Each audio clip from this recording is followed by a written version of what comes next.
salam zaman Nusantara. Sebelumnya assalamualaikum warahmatullahi wabarakatuh. Kali ini saya membahas tentang ternak mulai batu poligami dalam kandang minimalis, betina 4 ekor dan 1 jantan. Apakah bisa? Apakah berhasil? Dalam kandang minimalis ukuran lebar 90 cm, lebar 80 cm, panjangnya 90 cm dan tingginya 180 cm. Jawabannya bisa. Dan hari ini dari 4 betina itu yang bertelur 3 ekor dan hari ini sudah angkem semua. Jadi udah berapa hari? 3 hari betina itu sudah angkem semua. Jadi awalnya gini, saya bikin kandang ukuran panjang 180 cm, lebarnya 80 cm dan tinggi 180 cm. Nah, ada itu saya sekat jadi 2 ya kan. Jadi panjangnya 80 cm, 90 cm, 90 cm. Dan lebarnya 80 cm, 80 cm dengan ketinggian 180 cm. Awalnya saya setiap kandang 1 saya isi betina 2 dan jantannya 1, dan kandang 2 saya isi betina 2 kandang 1 juga. Nah, selang beberapa minggu jantan yang sebelah agak bermasalah karena memang dari awal jantannya itu memang bekas burung lapangan. Ya, saya sering ganteng setiap minggu ya kan, matanya katarak dan akhirnya jantungnya itu kayak sepertinya penglihatan juga udah buram, matanya udah nggak jelas lagi. Akhirnya saya cabut, akhirnya mati jantan itu. Jadi kandang yang nomor 1 itu akhirnya kosong, nggak ada jantan, tapi betina masih ada 2. Nah, itu kan PR buat saya ya kan. Jadi gimana ini caranya biar 4 betina ini bisa produksi semua ya kan. Akhirnya saya cari tahu, saya putar otak lagi. Nah, kebetulan kandang yang nomor 2 itu betinanya sudah pada anggun semua. Nah, saya punya pikiran, kayaknya kalau jantannya ini saya pindah, kayaknya bisa deh kan. Nah, saya punya pikiran gitu kan. Nah, setelah yang kandang nomor 2 itu betinanya angkrem semua, malam-malam saya semprot, jantannya saya tangkap, saya pindah nih kandang nomor 1. Setelah itu saya tunggu ya kan.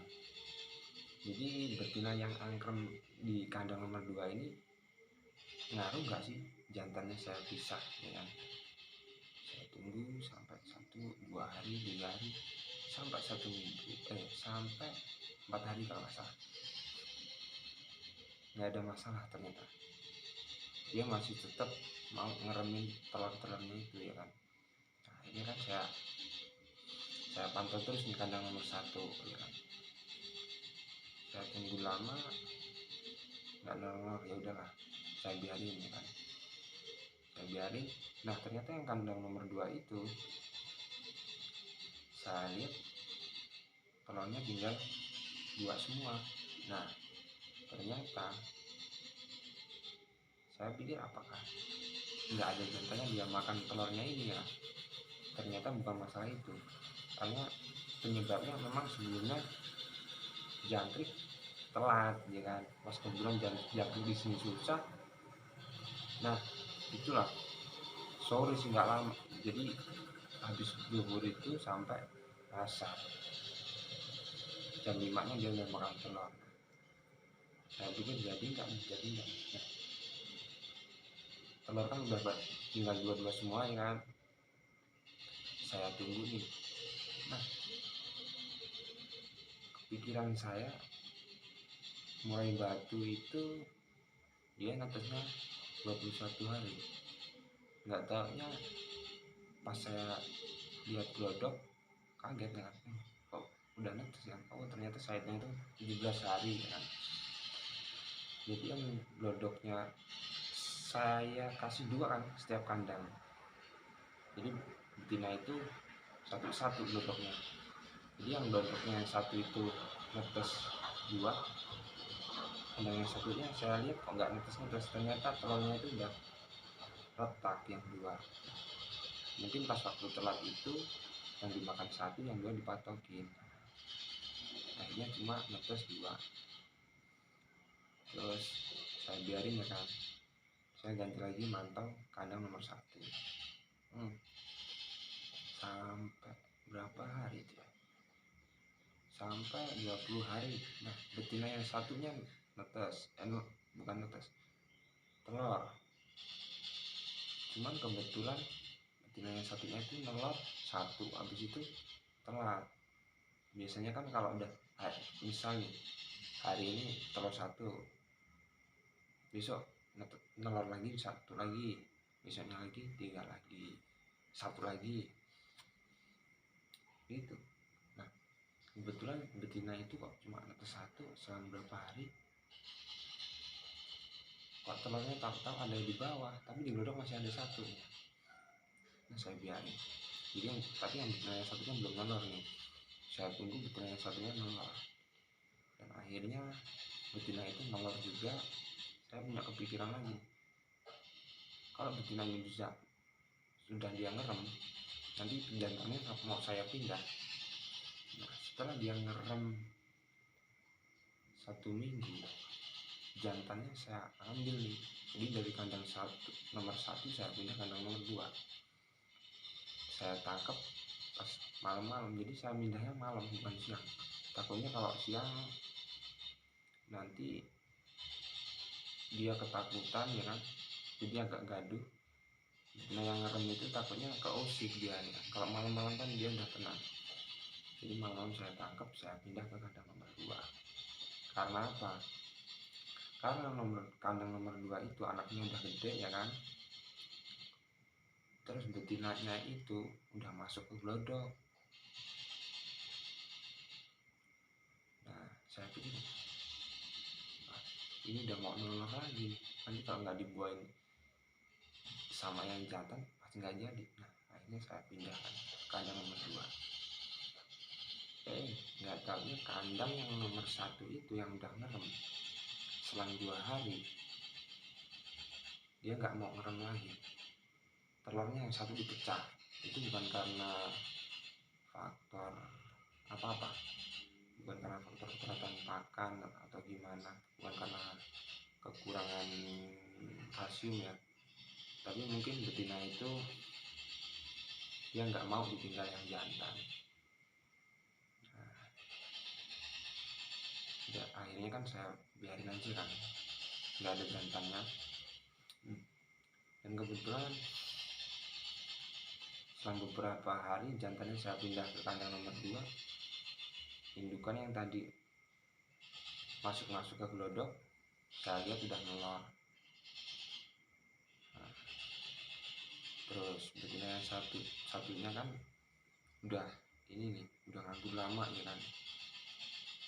Ya nggak nganggur sih, dia bantu lolos ini anakan dari indukan yang satunya. Jadi anakan 2 itu saya biarin sampai lolos induk ya kan, karena saya mau mencetak yang lebih factor lah yang jelas. Dan bukannya saya sok tahu apa gimana ya, memang pada kenyataannya olahan induk itu sepertinya lebih baik ya. Nah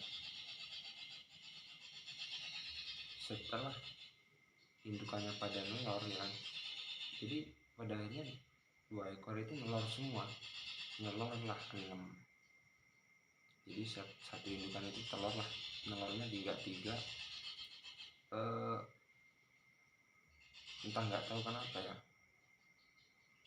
telurnya itu udah jadi 1 dia, jadi nggak mau 1 glodok 1 ekor, nggak mau dia. Jadi betina itu betina 2 itu nyarangnya 1 glodok itu, akhirnya telur itu enggak jadi, pada akhirnya saya buang kan. Nah, di kandang nomor 1 kan nggak ada jantannya kan, kayaknya saya berpikir ini kalau jantannya saya pindah ke sana ke sini lebih sulit nih, takutnya nanti kalau kasusnya seperti kandang nomor 1 dia nggak mau ditinggal jantan ya kan. Pada akhirnya saya tangkap semua betinanya, saya masukin ke kandang nomor 2. Tapi sebelum itu, sebelum saya pindah betinanya itu, saya panen dulu anakannya. Jadi saya pantau sampai anakan yang pertama ini sampai usia 1 bulan. Karena anakannya kalau nggak saya panen dalam satu kandang itu terlalu rapat ya. Bukan terlalu rapat, terlalu sempit. Jadi kasihan yang total-totalannya. Nah, saya tunggu sampai umur 1 bulan, total itu saya panen. Begitu saya panen, betina yang ada di kandang nomor 1 saya pindah. Jadi sarang yang ada di glodok itu saya buangin lagi, saya tunggu sampai kurang lebih 1 minggu. Betina itu nggak sampai 1 minggu, 2 hari setelah saya buang yang bekas sarangnya tadi itu, dia bikin lagi sarang. Jadi betina 3 yang bikin sarang, tapi anehnya dia itu nggak mau glodok itu ditempatin, dua-duanya nggak mau. Jadi betina itu bikin sarang dalam 1 glodok, jadi betina 3 bikin sarang di dalam 1 glodok. Nah, saya pantau terus, selang kurang lebih 2 hari, saya lihat di glodok itu udah ada 3 sarang. Kepikiran saya kan, pas ini satu. Nah, besoknya saya pantau di sarang yang pertama itu udah ada telurnya 1 ya kan. Saya pantau besok di sarang yang pertama itu tahu-tahu udah ada 3. Nah, ini kemungkinan 2 betina yang telur di sini. Tapi yang di sarang yang nomor 2 itu telurnya tetap 1, yang di sarang nomor 3 kosong. Nah, ini kayaknya bareng nih. Jadi dalam 1 sarang itu 2 betina. Saya pantau terus, nggak tanya memang iya. Jadi 1 sarang itu telurnya 6. Yang sarang nomor 2 itu telurnya 3. Nah, ini mudah-mudahan jadi ya kan. Saya pantau terus. Kita tunggu nanti kabar selanjutnya. Doakan saya mudah-mudahan sukses berternak murai batu. Jadi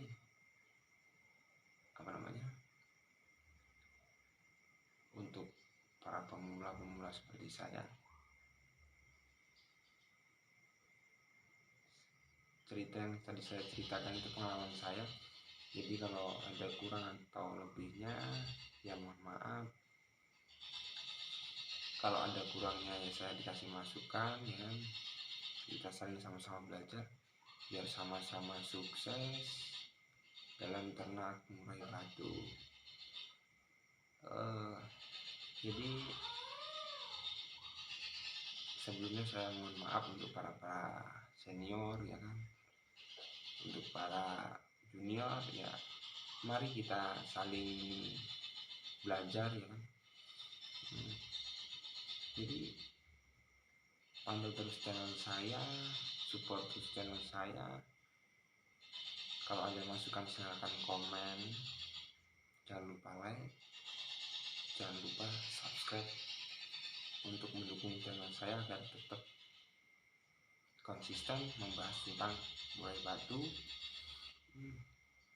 Di video selanjutnya saya ingin membahas tentang gimana sih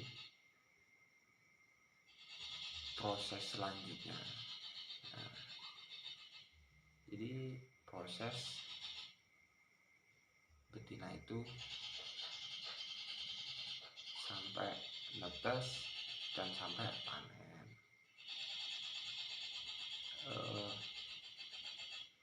Sekian dari saya. Salam Kecaman Nusantara. Assalamualaikum warahmatullahi wabarakatuh.